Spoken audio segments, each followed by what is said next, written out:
Alright, how we doing guys? Dino here from Fundamental Guitar. In this lesson I'm going to be showing you a really easy way to play One Love by Bob Marley.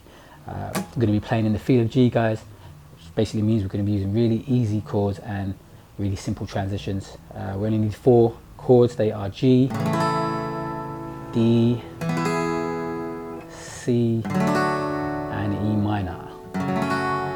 Okay, you should know how to play those chords, guys. If you don't, or if you need reminding, have a look in the description. We've got the tabs there, as well as the song structure. There'll also be a link to my website where you can download a free PDF for the song chart.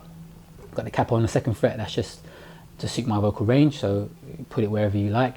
Everything we say in the lesson is going to be relative to the capo. So let's have a listen to how it sounds. We'll have a listen to the verse and the chorus, rhythm, get to see the chords, hear the melody, how it fits together, and then we'll go into a breakdown. So start with the verse.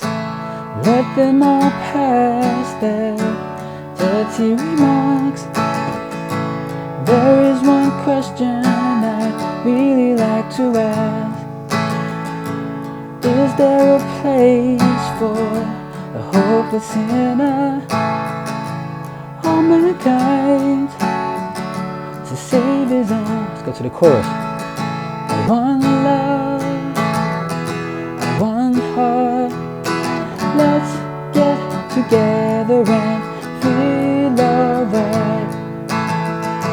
One love, one heart. Give thanks and praise to the Lord, and I will feel alright. There we go. Fantastic song. Really easy to play. Got some movement in the sections there.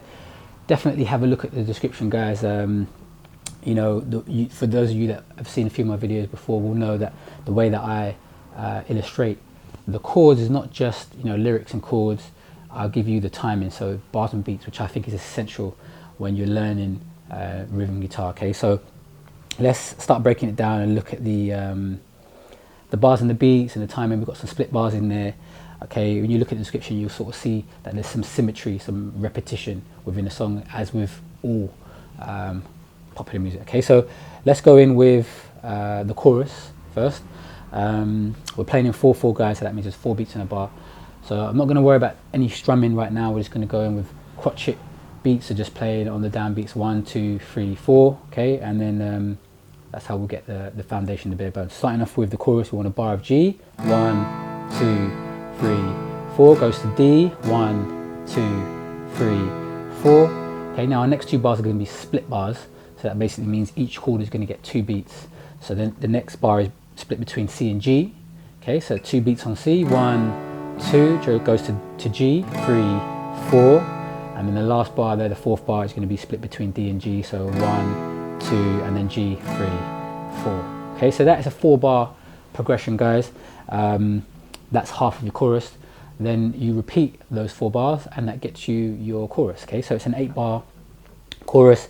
And there's the repetition. Okay, you're going to see that a lot in songs, the four bars, and then there's going to be a repeat of those 4 bars. Okay, so again, have a look at the description. It will all sort of make sense. It will look a lot more obvious when you look at it in bars and beats, and work on it like that, you know, with just, you know, crotchet beats. Once you've got that, that's when you can start developing your strumming pattern. I never really go into what strumming to use, because I always encourage my students to develop their own strumming.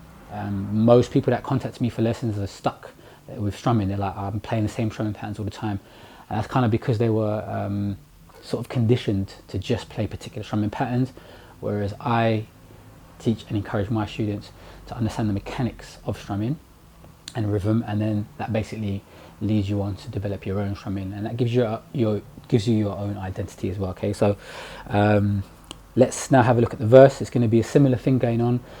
We're going to have 8 bars just like we did for the chorus, and there's going to be 4 bars which are going to be repeated. Okay, the difference is every bar now is going to be a split bar. Okay, so going in with the verse, we want a G split with an E minor. So 1, 2 goes to E minor, 3, 4, and then C to G. 1, 2 to G, 3, 4. Okay, so that's half. That's 2 bars, and then we go. The next 2 bars are going to be G to E minor. So 1, 2, E minor, 3, 4, and then C to G. 1, 2 to G, 3, 4. Okay, so let me put a little bit of melody on with just a simple strumming. Okay, so let's go a little bit of the chorus first, because I've skipped that out. So from the G, one love, next bar, D, one heart, now split bar, let's get together and feel alright. Okay, and that's repeated. So let's have a look at the same thing now with the verse. Remember, everything's a split bar, so G to E minor, 1. Let them all pass their dirty remarks. Stay on the G. There is one question I'd really like to ask. And there we go, that's your 4 bars, which are repeated, okay? And again, get it down simple first, then you can start, jazzing it up. One thing to mention there with the verse, obviously it's a little bit trickier because you've got all split bars. But another thing there is, when you finish the second bar, you're finishing on G, and then you start the third bar on G. Okay, and also when you finish the fourth bar, you're finishing on G, and when you start the progression again, you start on G. So it's going to feel a bit weird, because essentially you're going to be playing 4 beats on G, but not in the typical way that you would be used to playing G, 1, 2, 3, 4. You're going to be playing 3, 4, 1, 2, which is going to feel a little bit weird. You're going to feel like changing, or it's going to possibly feel a little bit strange. So bear that in mind. Again, when you look at the way that I said it out in the description, all of these things become a lot clearer. Okay, so even if you're an intermediate to advanced level player, sometimes playing these kind of songs can really help your understanding of song structure and arrangement. Okay, so there we go, guys. That's the lesson. There's nothing more to talk about, really. So it's a pretty simple one, but there's stuff to learn in there. So as always, if you have any questions, give me a shout. Just leave a comment and I'll get back to you, and hopefully I shall see you again soon. Take care.